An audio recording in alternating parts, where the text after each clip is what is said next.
Hey, it's me, Vicky Marie, and good morning, good afternoon, or good evening, wherever you are in this crazy world we're living in. So, we're going to talk about a few things in this video this morning. Sorry, can never get my camera right somehow, but anyway, I try and center it. I was on a Zoom call with a student this morning. They've got one of those webcams. When you move, it moves with you. Or is it the computer that does that? I don't know. Anyway, it's up-to-date technology. Maybe I need that because I always feel like I'm not in the right place. But anyway, so yes, we're going to talk about three things this morning. We're going to talk about the latest in the Sarah Sharif trial that we've been following. We're going to talk about Liam Payne's funeral, which was yesterday. Liam Payne, One Direction star, who tragically fell off a balcony in Buenos Aires. Was it in Buenos Aires in Argentina? And maybe not Buenos Aires, but it was in Argentina.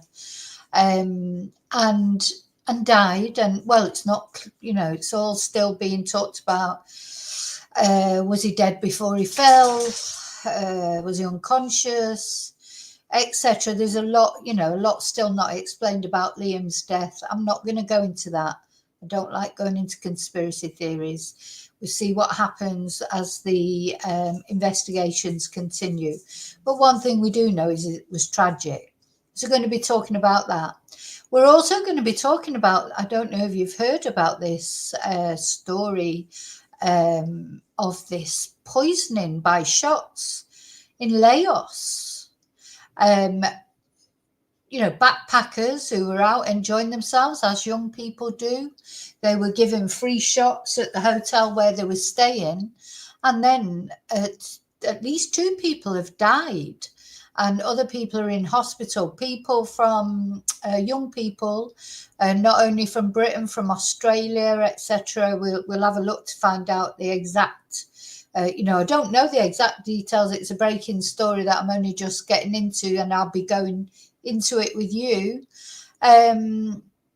Very shocking. The hotel are saying it wasn't their shots, because after these young people had free shots in the hotel, which the hotel lays on, these young people then went out into Laos and were in different bars, etc. So again, big investigation. But one thing it has exposed is how you have to be careful when you go to bars, especially in foreign countries, who you don't know what's in the shots and what they put in for alcohol. It's not always alcohol. And this is what's thought to have killed these young people. Anyway, we're going to look at that as well. So let me just say hello to anybody who's here. And of course, hello to anyone watching at home. Hello to Replay Crew. Hi, Daniel. Hi, Musical. Yeah, girls from Australia, Britain. Are they all girls? Because that was something that struck me. Why are they all girls? If they are all girls. As I say, I don't know. I've not delved into this yet, and it may be that they're not all girls. It seems to be it's 2 girls that have died, as far as I know. And as you say, 1 girl in life support, and they're from Australia, from Britain. There's a girl from Britain. But we're going to look at it. But it did strike me. I thought, why are they all girls? Were they given more shots? You know where it's like. I mean, it's just the way of the world, isn't it? I remember when I was young, you go out to these bars and things, you always got more attention because you were a girl. If the well, if the bar lads were lads, you know, you obviously got more attention. Maybe you got more drinks because maybe they were trying to get you a bit happy and that. I'm not talking about spiking. I'm talking about just trying to maybe get you a bit merry. So I wondered that for why is it girls anyway, or maybe good effects. Maybe it's their constitution because maybe they're more slender, their body couldn't take it, you know, rather than sort of stocky guys. But we'll look at it anyway. Hive on. So yeah, that is a developing story, and we're going to look into it as we go. Let's start off with Sarah. So let me just start off as well. Thank you for watching. Thank you. Don't forget to subscribe. Don't forget to like the video. Thank you to everyone who's a member, who watches, who sends Ko-fis or super stickers, and a special thanks to members, also people who gift memberships, of course. All these things that support my channel. Thank you so much. So let's have a look at what's happening in the Sarah Sharif case. Now, we've been following this. Sarah up here in the left-hand corner, and let me see if I've got a bigger picture to put here. 10-year-old girl. I think if you watch my channel regularly, you'll know what happened. Sarah, it turns out Sarah was a victim of abuse from her father here on the left, Irfan, her stepmother, Baynash Batul, and Faisal, Irfan's brother, although it's possible he didn't participate in the abuse. He never said anything. So poor Sarah had been suffering from terrible abuse for at least 2 years. When she was given custody, when her father was, for some inexplicable reason, because he had previous history of abuse of partners, etc., was given custody of Sarah, and it seems like Sarah suffered terrible abuse ever since then.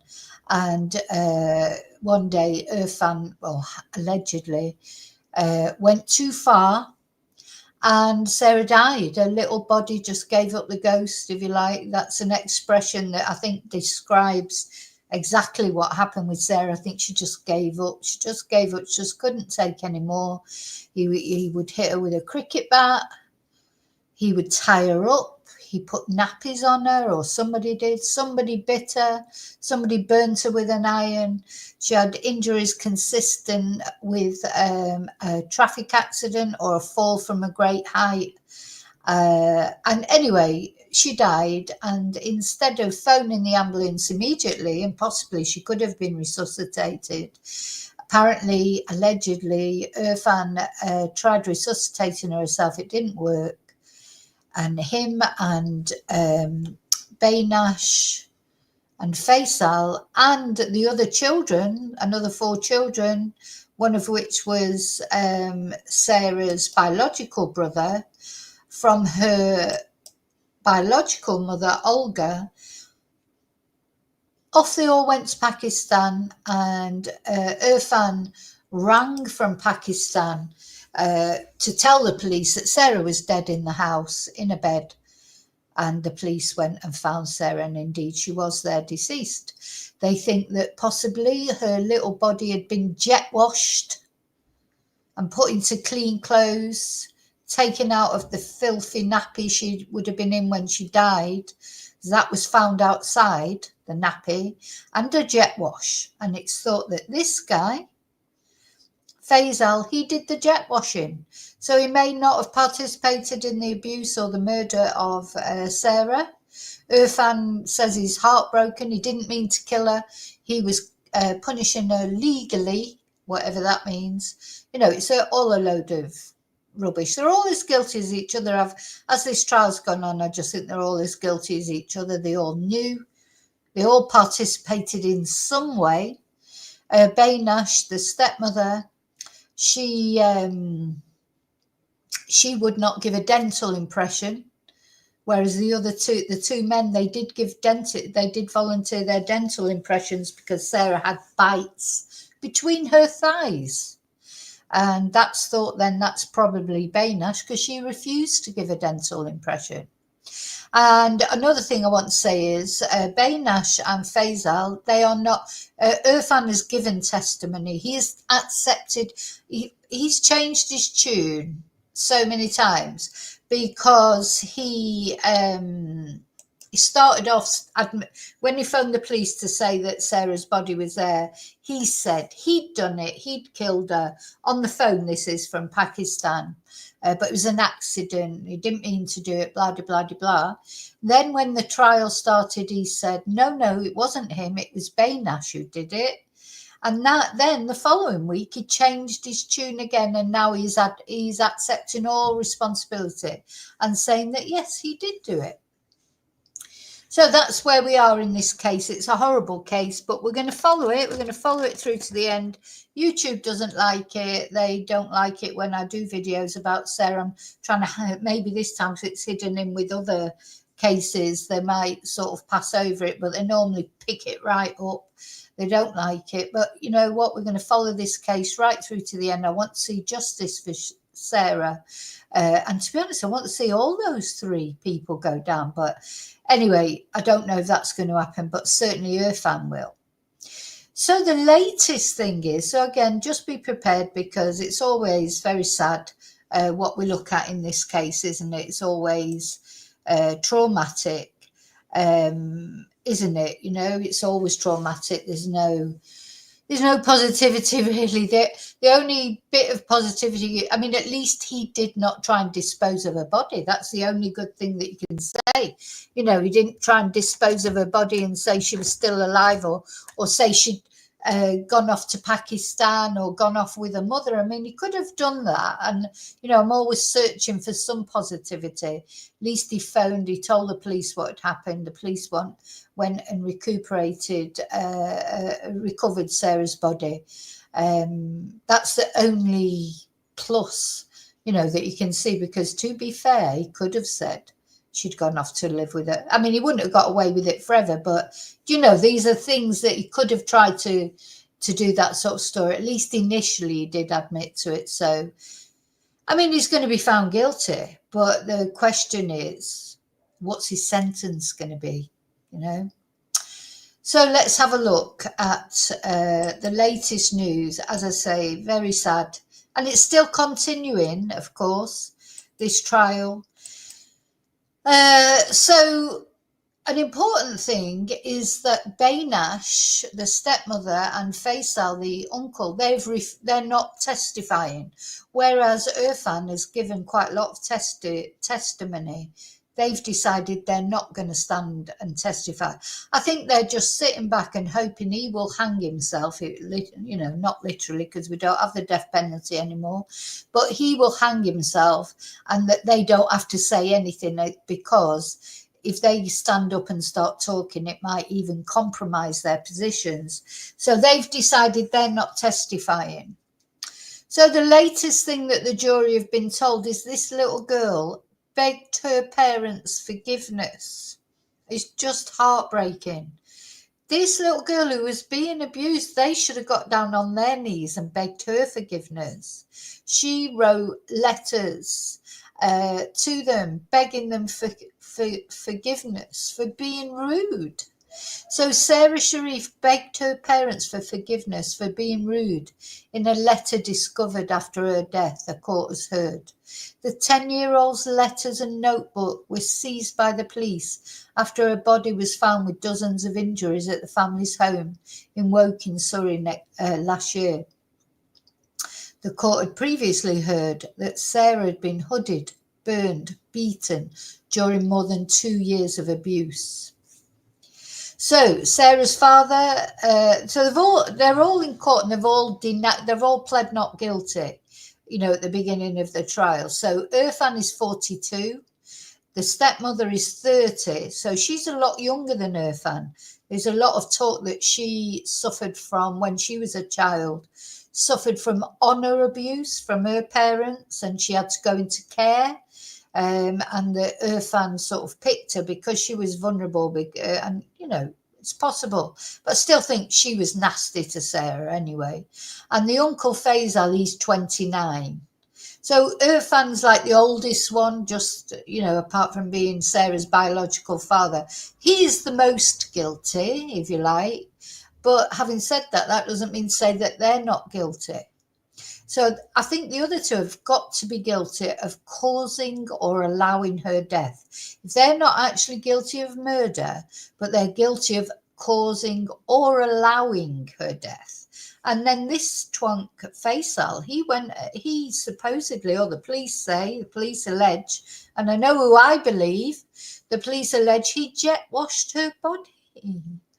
Oh, just even the image that conjures up into your head of taking a dead child out into your garden, stripping her and then jet washing her because her body was in such a state, because she was in soiled nappies. She was in her own waste.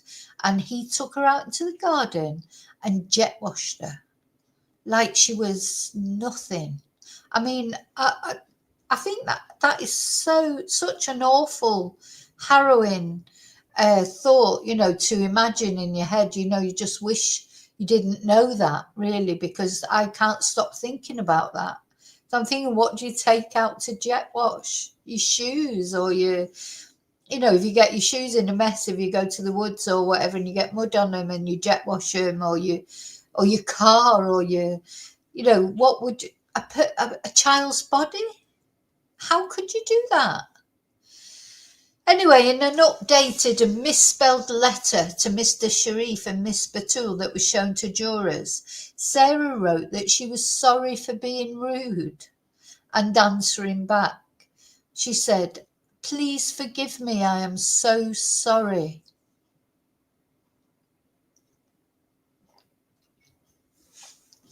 And in a birthday message to her father, Sarah wrote, "I love you so much. Thank you for looking after us on the weekends." Thank you. That is he's a father. Oh my God.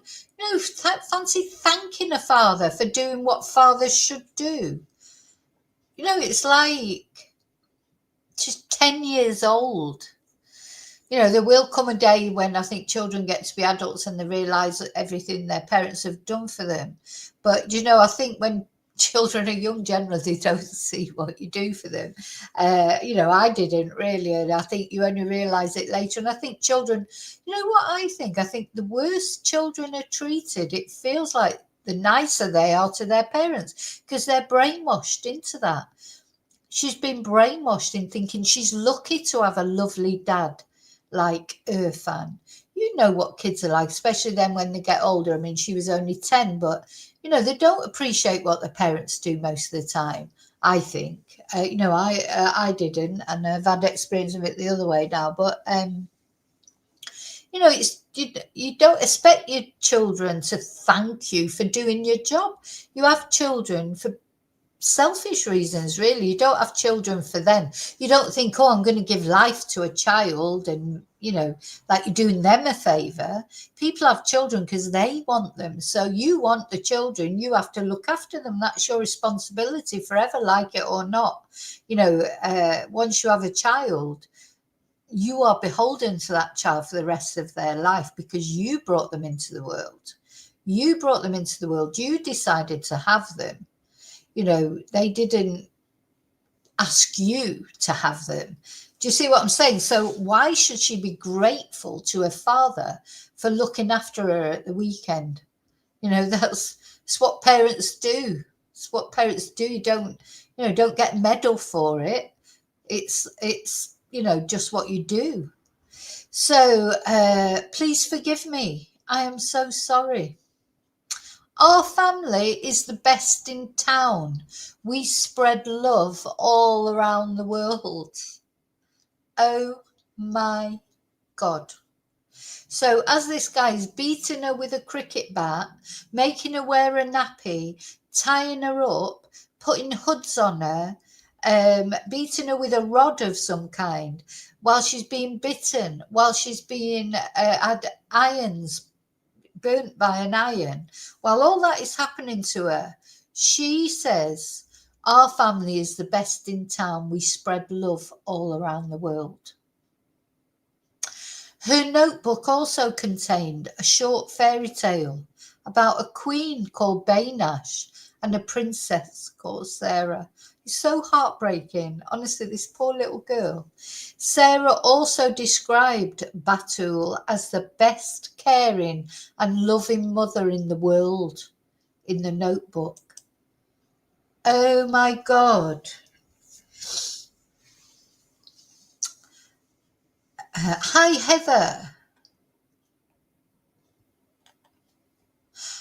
I'll see if I've missed anyone else coming in. I don't think it is the religion, Yvonne. I think it's the same for all abused children from wherever they come from. In my experience of children that I've met, the worse their parents are, the more the kid thinks. It's like a brainwashing. I agree with you, Heather. It is like Stockholm syndrome. If you bring, you know what it's like, spare the rod, spoil the child. It's sort of true in a way, because the nicer you are to your kids, they don't, they do take you for granted then. But, I'm not saying you shouldn't do it, that you should be like this, you shouldn't. But I've seen it. I've seen it with so many children. I've taught children for years. I have done summer schools for children, things. And the children with the worst parents are the most respectful to their parents. They're bloody terrified most of the time. That's why as well. That's another reason. They're terrified to be disrespectful. Like if a child is disrespectful to their parents, you can bet that probably those parents treat them quite nicely, because otherwise they won't feel comfortable enough to be openly disrespectful to them. Do you see what I'm saying? So anyway, that's what I think. But who knows? Poor Sarah. One thing we do know, she was, what's the word? Yeah, she was brainwashed, wasn't she? Into thinking these were fantastic parents. And also, of course, when you're that age, maybe she didn't realise. I mean, she hadn't had, I don't know about the full circumstances with her mother, Olga. But I don't think she'd had a brilliant, there was problems there as well. I'm not saying Olga abused her. I'm not saying that.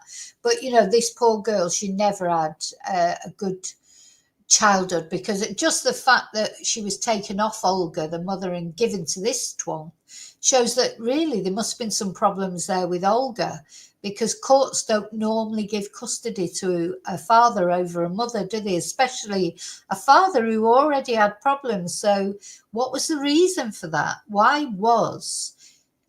I've read that he was given custody of Sarah because he was in a family unit, because he was with Bainash, because they had the other children, and of course, so that was more of a family unit for Sarah.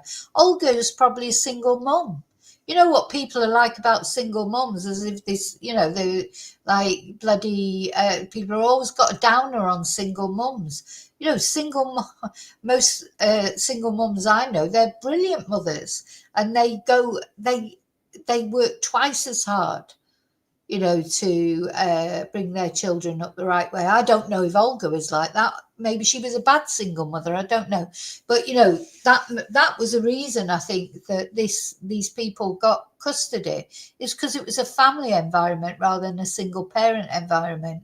But you know what? Better just one parent than two twonk parents. Let's go back to what was reading. Yes, she described Miss Batul as the best caring and loving mother in the world. Even though she bit her and burnt her with an iron.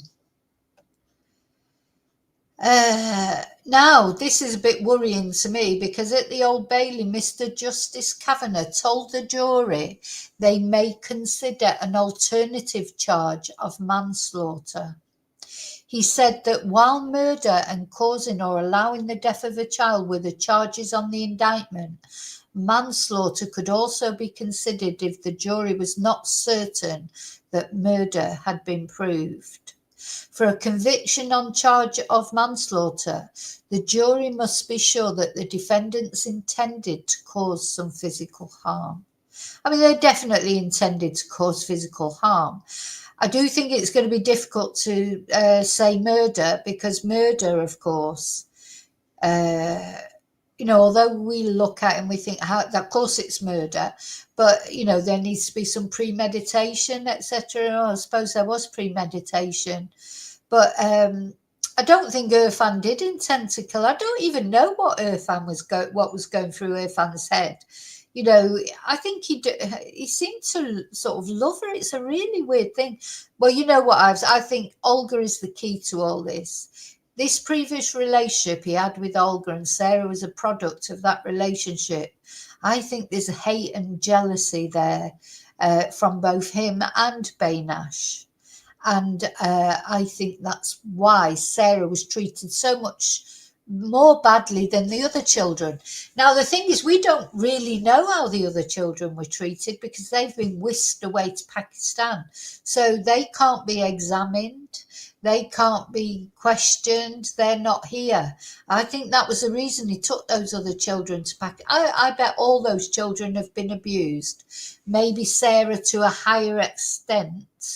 But I think they've probably all been abused. And in fact, there has been some talk about Irfan getting into trouble for this sort of thing before, for burning a child. But no details. I couldn't find any details of which child it was. But yeah, he's definitely, I doubt very much that the other children got away with it. So yeah, she suffered injuries including probable human bite marks, an iron burn, scalding from hot water, there was a blood-stained cricket bat, a rolling pin with her DNA on it, a metal pole, a belt and a rope. So the trial continues. So it's probably continuing today, but that's where we are with Sarah. So yeah. Oh God, I was covering up my face there with that. Didn't mean to do that.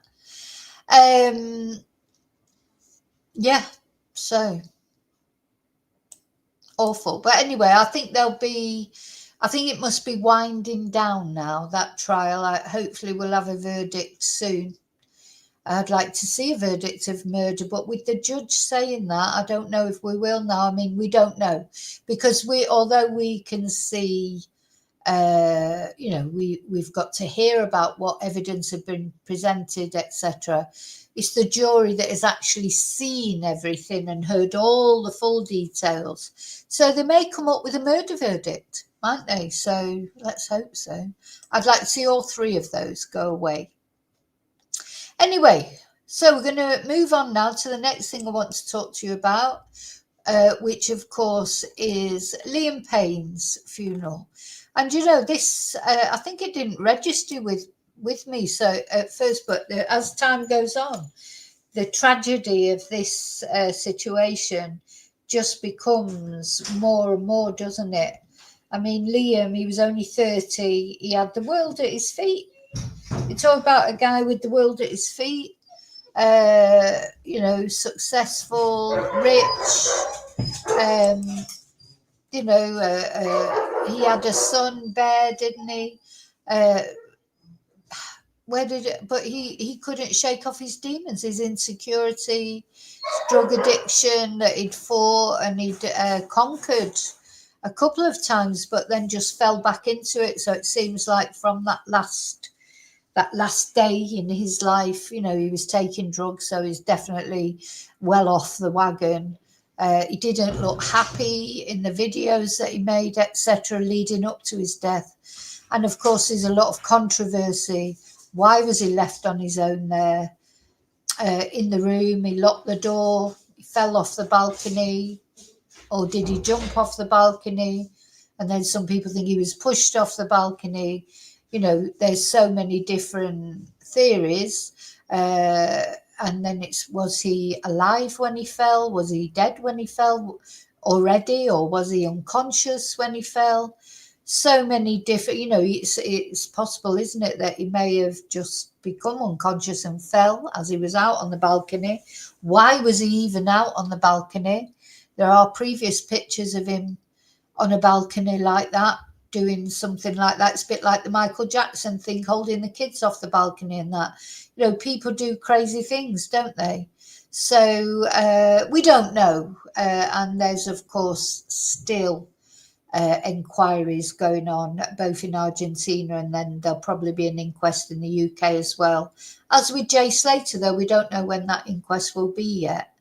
So really all I'm presenting to you today is, as I say, I don't know what happened to Liam. I don't like the conspiracy theories. I think they must be awful for the family to hear all that shite being talked on TikTok and the internet and everything. A lot of YouTubers, a lot of TikTokers jumping on top of this and talking shite makes me so angry. Honestly, how I don't actually say anything to them, I don't know, but sometimes you just have to restrain yourself, because at the end of the day, nobody knows yet. We've got to wait and see.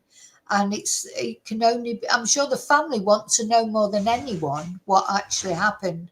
They're not going to let it go if they think there's something suspicious, are they? So I just think it must be distressing to everyone to hear all the rubbish that people are coming out with. So let's have a look at a video of the funeral. So that's really, I just want to show you the funeral. It's very, very sad. Really, really, really just so sad, and also not understandable, because how does someone who seems to have the world at his feet, be so unhappy? Very sad.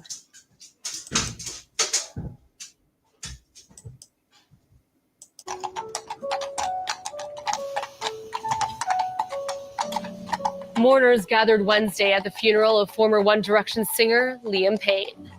Among those in attendance were Payne's former bandmates Harry Styles, Zayn Malik, Niall Horan, and Louis Tomlinson.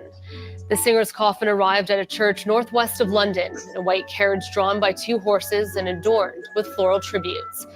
Last month, Payne died at the age of 31 after falling from his hotel balcony in Buenos Aires. He and his former bandmates were catapulted to global fame in the 2010s, with One Direction going on to become one of the best-selling boy bands of all time.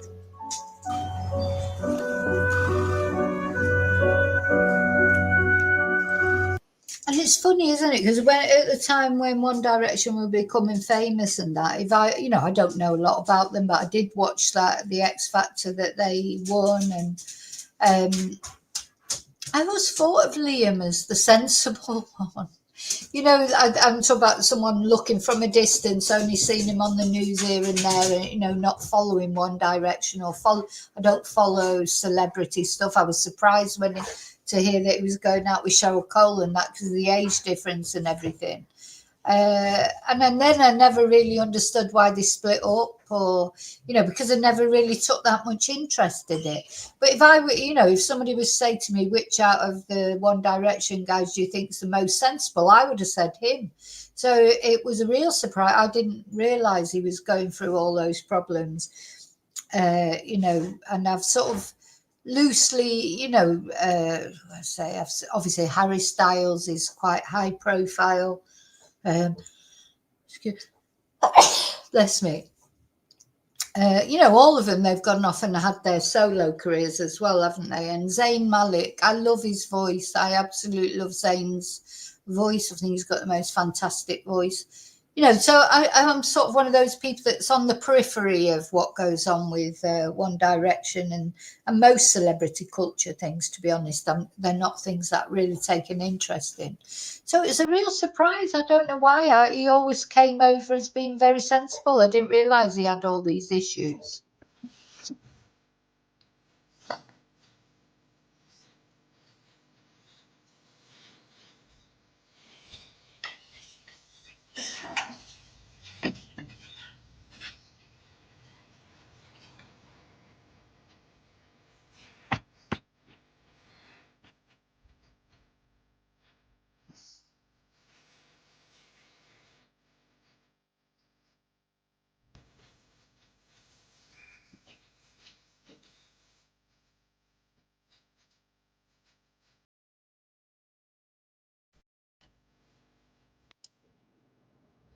I just turned the music down because they normally pick up on copyright for music.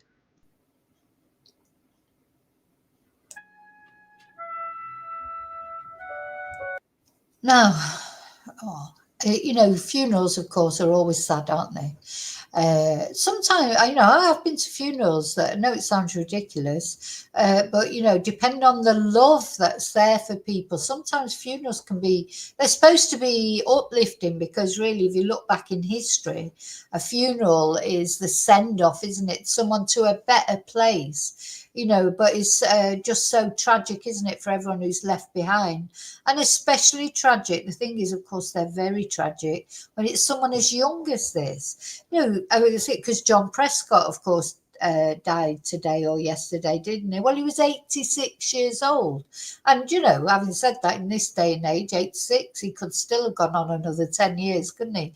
But still, he's had a life well lived. He's had a good, long life. He's done lots of things.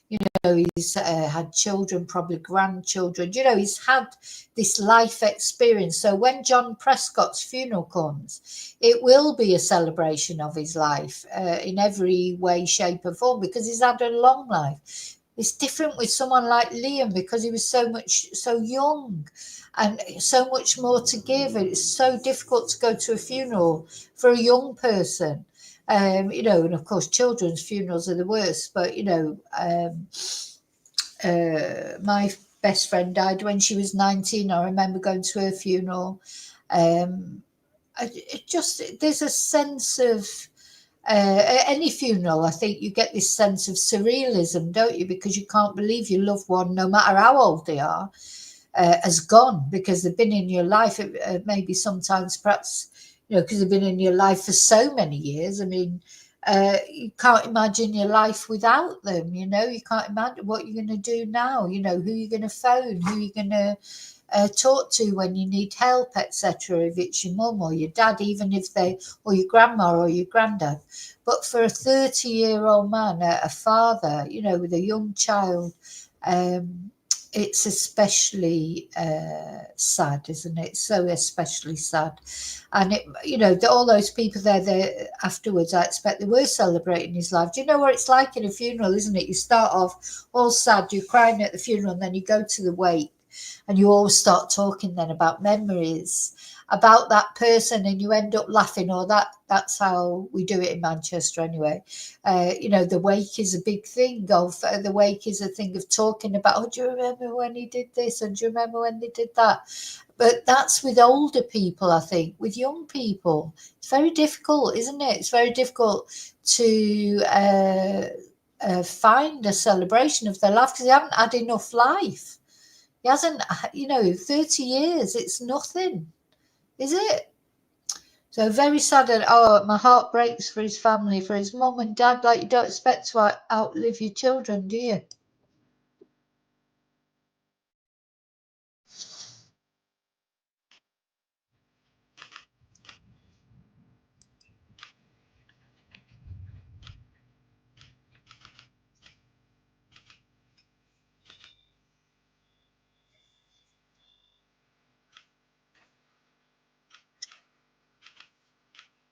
Gosh,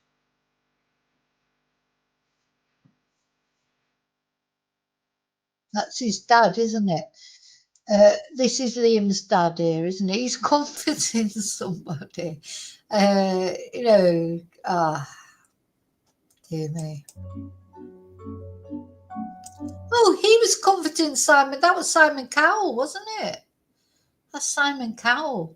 I'm still not sure about Simon Cowell. I'm sorry, but anyway, his dad is comforting him there. Let's have a look. Yeah, that's Simon Cowell that he's comforting. So is that Simon's wife over there? Yeah. What was I going to say? Yeah, I'm not sure about Simon Cowell. Not sure.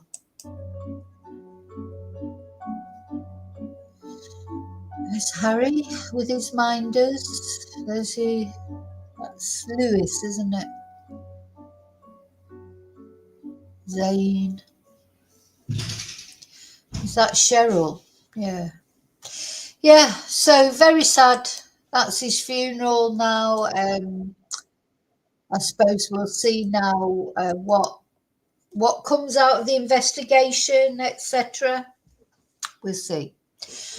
Okay, so now we're going to look at this third thing that we're going to talk about.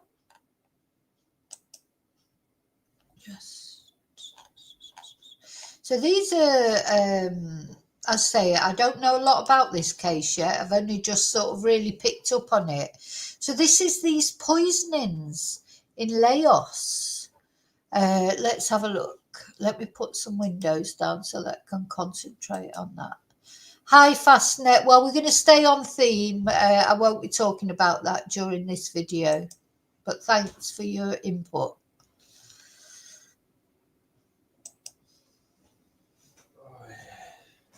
So let's have a look what's happened here.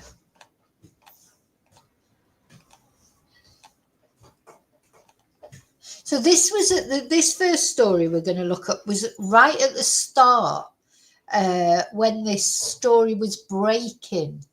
So the first article we're going to look at, the story was just breaking.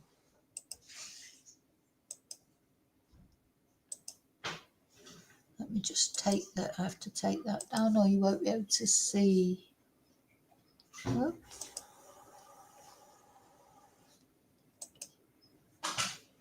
Yeah, so the very first, one of the very first news articles that came out was that alcohol poisoning in Laos leaves 2 tourists hospitalised. So this is the Nana Backpackers Hostel in Vang Vieng in Laos. Now, my geography is absolutely rubbish. Let's get it up on Google Maps. I don't even know where Laos is.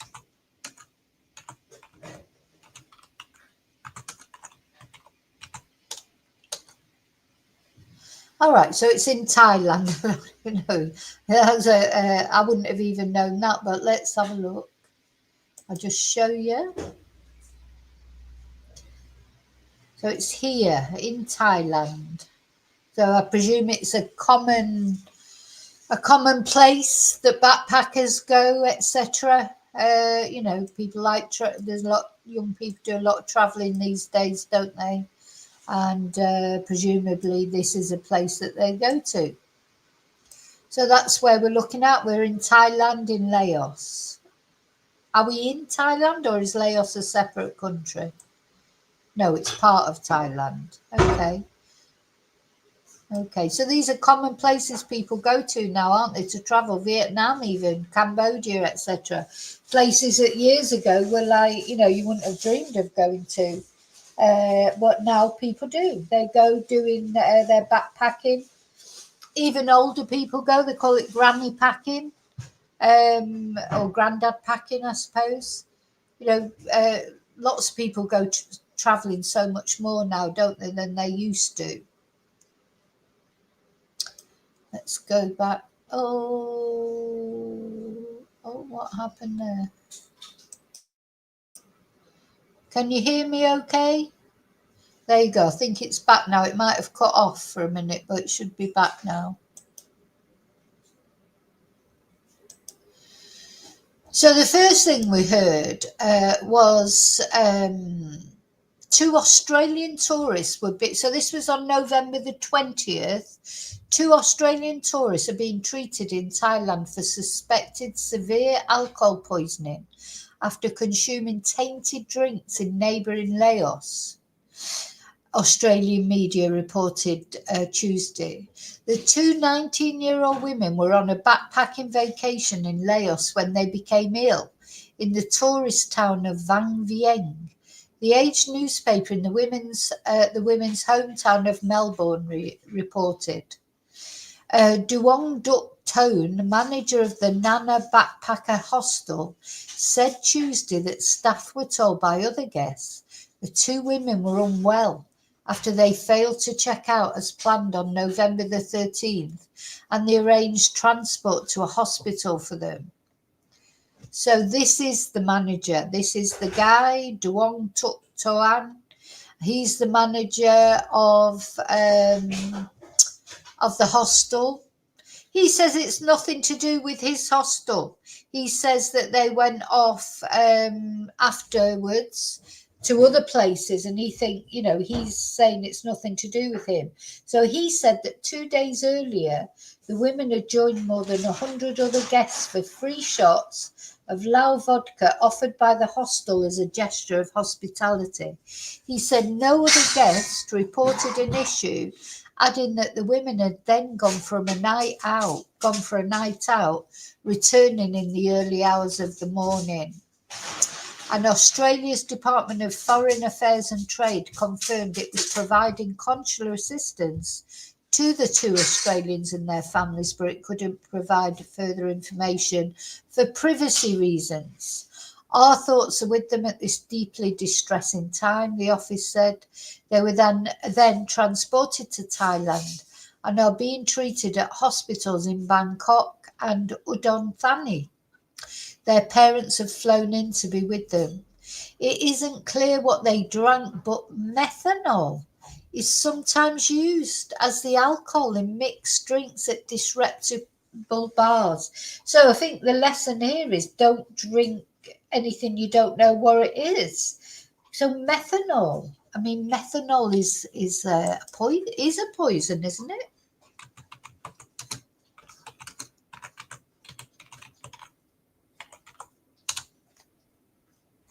What is methanol? Let's have a look.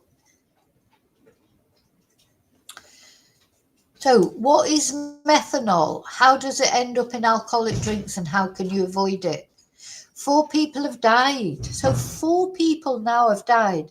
6 British backpackers are in hospital after reports of suspected methanol poisoning.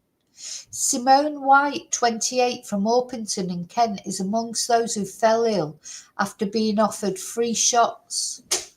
Bianca Jones, 19. 2 Danish women in their 20s and a 56-year-old US national are reported to have died. New Zealand has confirmed one of its citizens have also fallen ill. Why are they all women? So we've got Simone White, we've got the other 2 girls, we've got Bianca Jones, 2 Danish women in their 20s. Now, we don't know, the 56-year-old US national, we don't know if it's a man or a woman. New Zealand has confirmed one of its citizens has also fallen ill, and authorities are now warning the travellers about the risks of methanol poisoning, how it happens and how to avoid it. So what is it? It's very similar to ethanol, the pure form of alcohol in alcoholic drinks. It's odourless, tasteless and highly flammable, and it has a different chemical structure that makes it toxic for humans. So why are people being given this in drinks? Is it just to save money? I mean, this is ridiculous, isn't it? Crazy.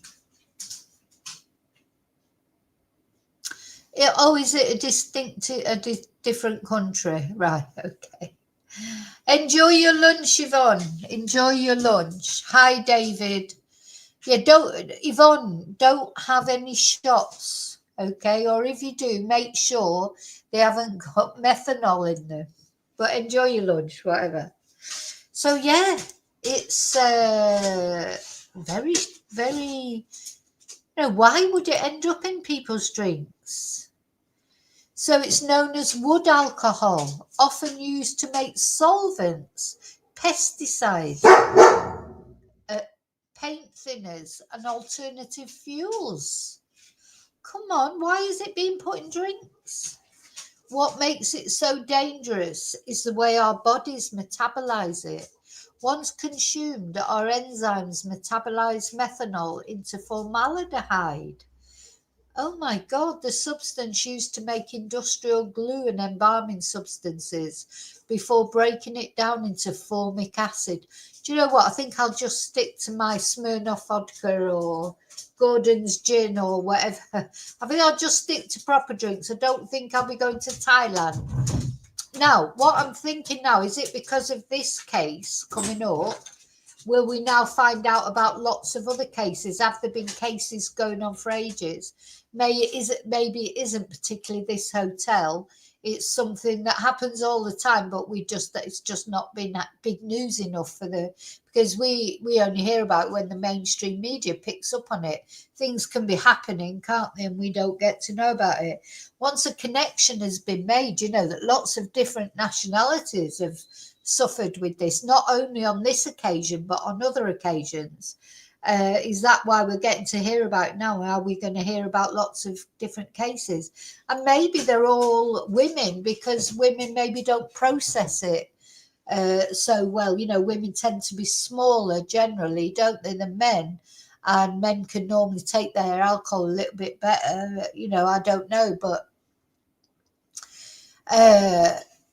the formic acid upsets the acid balance in the blood, and the major consequence is initially the effect on someone's breathing. There are effects on many other organs, the kidney being one, says Professor Alistair Hay is how you pronounce it in Spanish, Emeritus Professor of Environmental Technology at the University of Leeds. Formaldehyde attacks nerves, particularly the optic nerve, and blindness is a potential risk. He adds, how does it end up in alcoholic drinks? Now, I bet one good thing that might come out of this is people's awareness. How many people would know this? That in Southeast Asia and other popular tourist destinations, methanol can be found in alcoholic drinks for two main reasons. Firstly, it's cheaper than ethanol, so it's sometimes added instead to save costs before the counterfeit alcohol is bottled and sold in shops and bars. Now, when you think about it, it's amazing when you go in bars and things, and not now. I'm aware of everything now. I wouldn't do it now. But, when I was young, you would just drink anything anyone put in front of you, wouldn't you? They give you a cocktail. They give you I remember drinking pochine in one bar I went to many years ago when I was in my 30s. Oh, my God. It was actually pure, like pochine. It had been, which is an Irish sort of, isn't it, an Irish liqueur made from potatoes, and it's like real bootleg liquor. And I remember drinking that and not remembering how I got home, but I got home, but anyway, I didn't really remember how I got home. I was lucky again. I've been, just like, oh, try this pochine. Oh yeah, let's try. Oh, shot of pochine. Next thing you know, you're waking up the next morning thinking, how did that happen? So what I'm saying is, what young people, they don't think about what's in the glass they're drinking. Somebody gives it them, they just drink it. So you've got to be careful. I mean, I don't know if young people will be careful, but I don't know if they ever get that message, but let's hope so. Hopefully, if this does spread over mainstream media, social media, it will be a lesson. It will be an advice. So it can occur by accident when the alcohol is homemade, which is common across Southeast Asia. When it is distilled and fermented without the appropriate monitoring, it can sometimes produce methanol in toxic quantities. And because it's impossible to tell the difference without specialist equipment, homemade drinks are often offered to tourists without anyone knowing how dangerous they are. And it's very toxic. So as little as 25 milliliters can prove fatal. Why is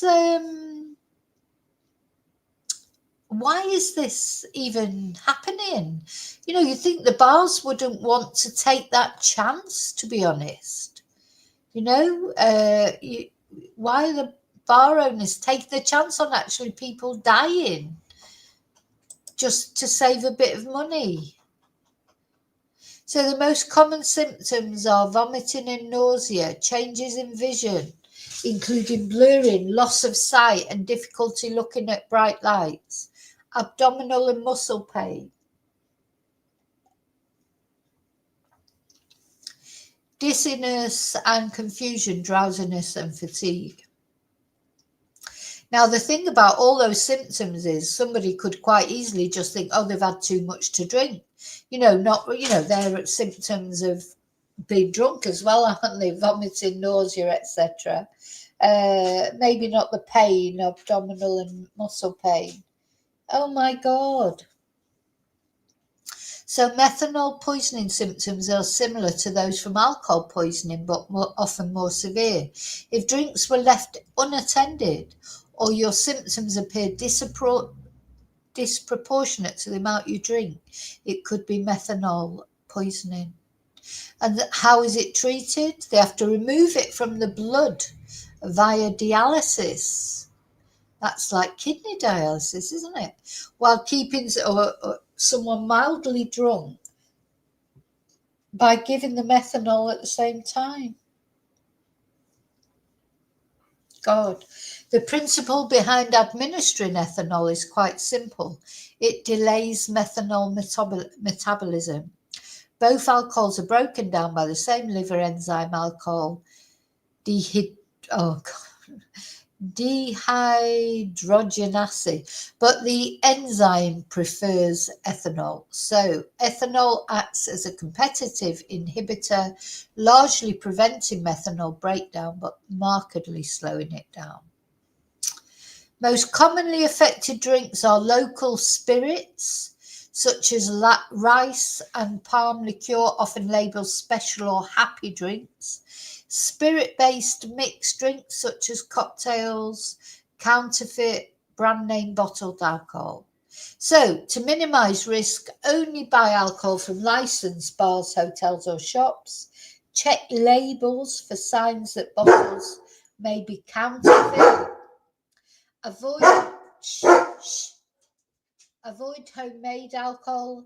Check bottles are properly sealed before drinking from them, and avoid free drinks you have not seen poured yourself, and do not leave drinks or food unattended. That's good advice, to be honest.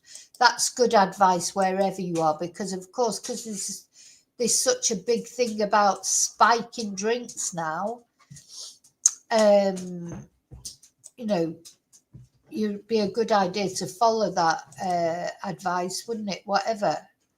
Now, I just want to look at some of the photos. So here are the photos. So it's Bianca Jones, is the Australian, the Melbourne teenager that's died. And I'm going to do an individual video about it as well, because today I'm just giving you some news stories. I will be chopping up this video in, dividing it into 3, but I will at some point do a more in-depth video about Bianca and also about the British girl who's died, or all of them that died, when I do the proper research and find out more about them. I know, poor parents. So the parents have had to go, it's not like, just going to the hospital in Melbourne, when your child falls ill or whatever, or dies. You've got to go all the way to Laos. Awful, isn't it? Let's just have a look at this article, actually, in the... Oh no, I can't get on it. Hang on, let's find it. Let's read one. Let's see if we can find an article about Bianca, just to finish off. Yeah, Melbourne teen Bianca Jones dies in hospital after methanol poisoning in Laos. A New Zealand citizen is ill.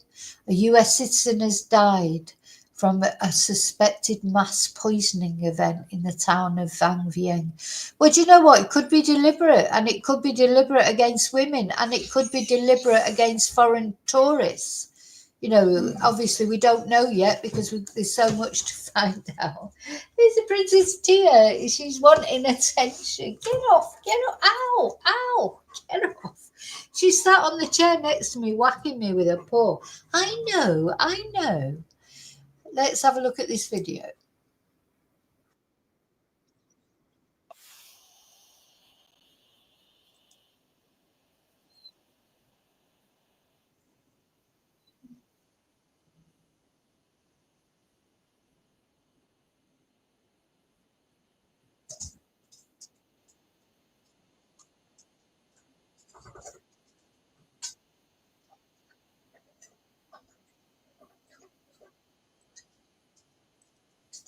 Yeah, so the other girl is still in hospital fighting for her life. I don't know, I've got a feeling this might be a targeting of female tourists because it's surprising that they're all women and it's like a mass, unless it is something that's happened a lot, but it's just only getting publicity now. But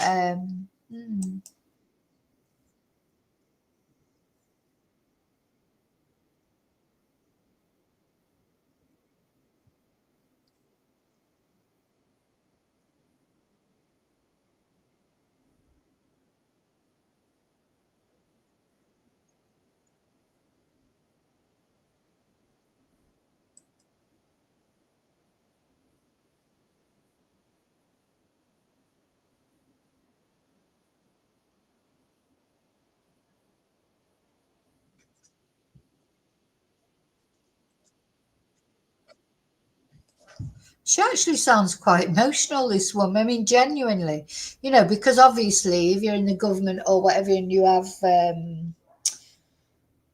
you have things to say, and but she seems to be, is she the representative for that area? So it's near you musical. So yeah, I think this is going to turn out to be a really big story. I've got a feeling about it. There's something more suspicious here, or that's how it feels, but I could be wrong, but we'll see.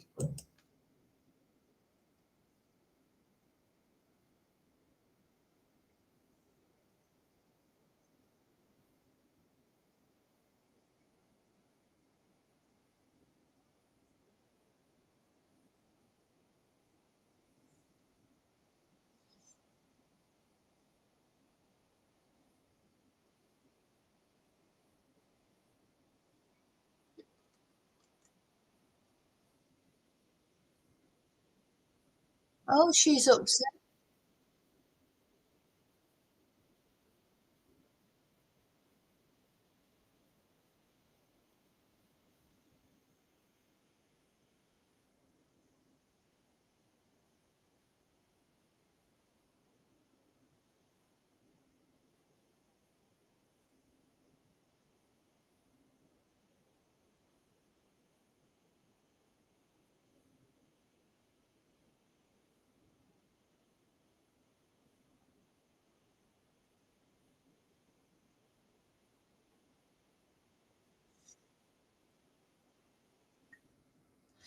Oh, so yeah. So anyway, I need to look into that more deeply. I've got to go in a minute, so I can't stay on much longer. Otherwise, I'd look into it now with you guys.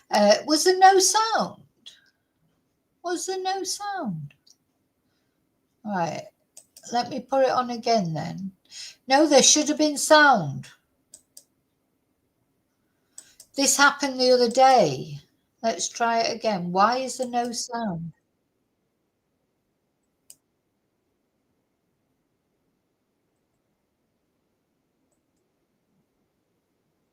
Oh, hang on.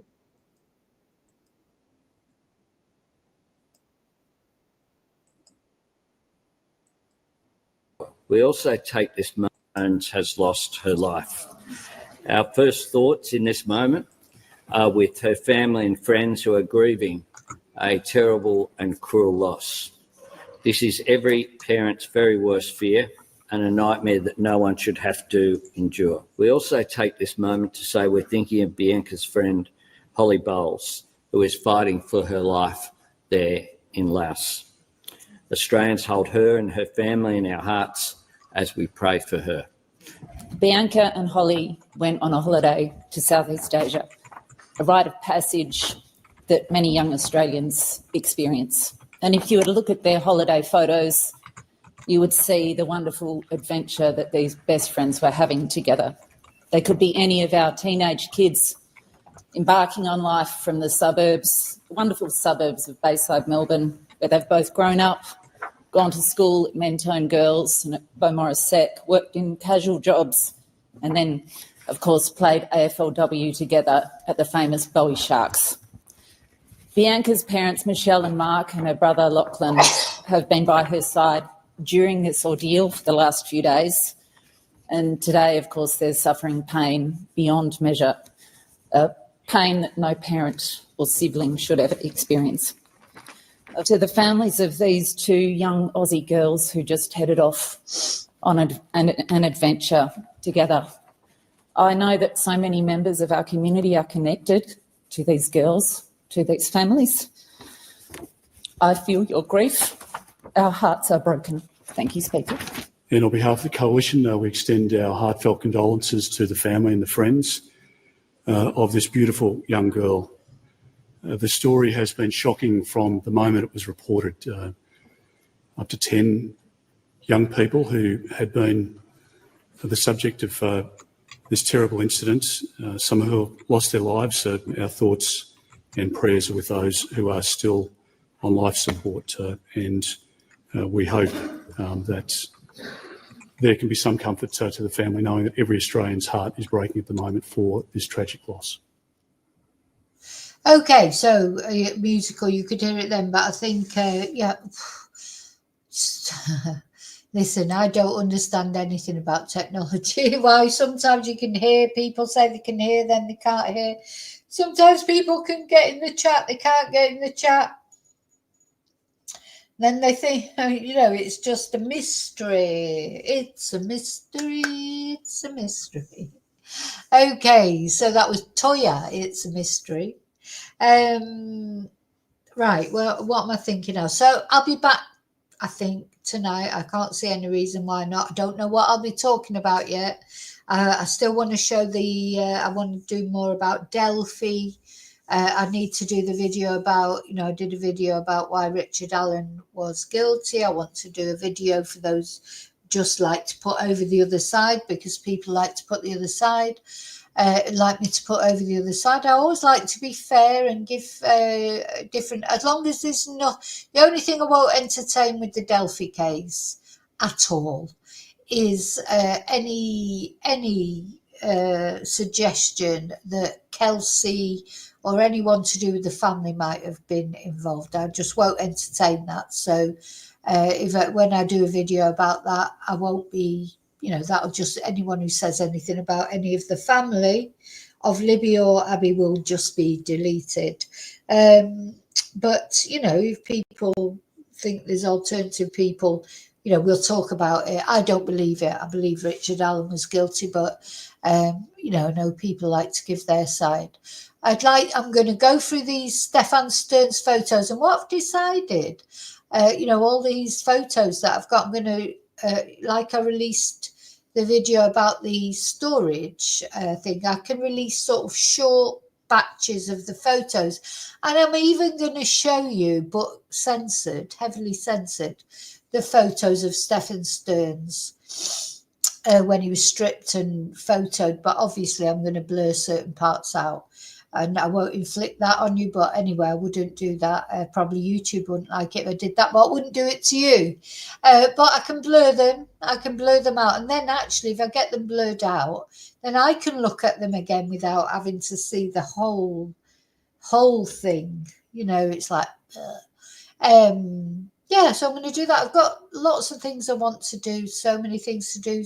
Not enough time. As always, I've got some classes later, but I will be back tonight.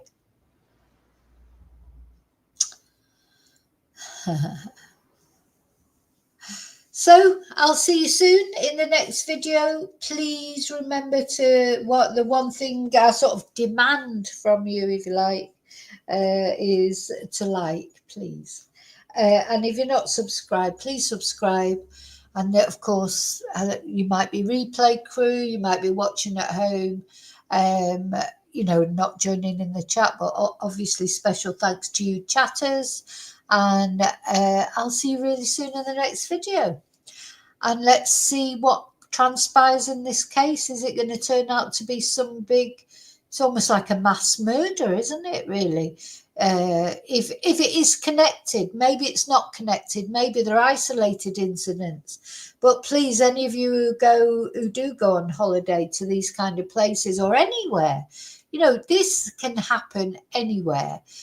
Just be careful what you're drinking, and I know it's difficult because you get caught up in the moment. It's like, oh yeah, have a shot, have a cocktail, but you do have to think about it. don't you? Okay, see you really soon in the next video. And until then, may your God go with you. Bye.